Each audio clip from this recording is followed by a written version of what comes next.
हरे कृष्णा प्रभु जी। हरे कृष्णा। प्रभु जी, हम सब जीवात्माओं का वास्तविक घर कहाँ है, कौन सा है, कृपया बताएंगे। हरे कृष्णा। जगत गुरु श्रील प्रभुपाद जय गुरुदेव महाराज की जय।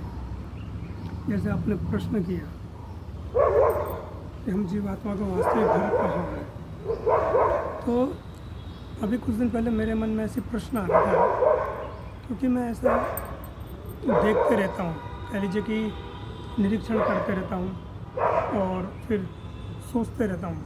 तो जैसे अभी कुछ मैंने देखा एक मकान, जिस मकान को हम 25-30 वर्षों से देख रहे थे, वो मकान बिक गया और वो टूट गया, मतलब बिल्कुल समतल हो गया।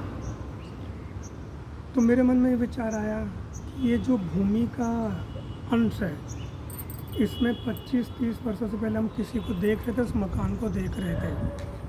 अब क्या किसी ने वह मकान ले लिया, उसको तोड़ करके उसने समतल कर दिया और वो दोबारा उसमें बनाएगा नया मानचित्र के द्वारा, कलाकृति के द्वारा। जो आर्किटेक्ट है वो उसको एक नया, कह लीजिए कि डिज़ाइन बना करके देंगे। तो भूमि का अंश तो वही रहा, तो क्या कि मकान वो बदल गया। ऐसे क्या होगा, 50 वर्ष बाद में फिर वो मकान या पड़ोस का मकान बदल जाएगा, टूट करके फिर नया बनेगा। तो मैं यही सोचा था कि क्या हम जीवात्माओं का जीवन भी इस तरह से नहीं है कि हम जीवात्मा तो वही है, यानी भूमि का अंश जैसे वही है, लेकिन वहाँ नए मकान बनते रहेंगे अलग अलग डिज़ाइन के। तो हम जीवात्मा भी तो उसी तरह से हैं कि ये शरीर जो है एक उसी मकान की तरह है कि आज स्त्री का शरीर है, आज पुरुष का शरीर है, एक पशु का शरीर है, एक कीट पतंगे का शरीर है।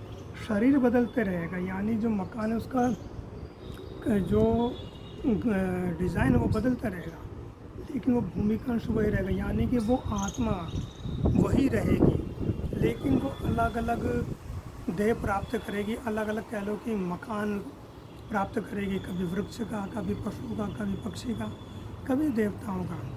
लेकिन क्या हम लोग कभी सोचते हैं कि हमारा वास्तविक जो घर है वो कहाँ है? वो है गोलोक धाम वृंदावन।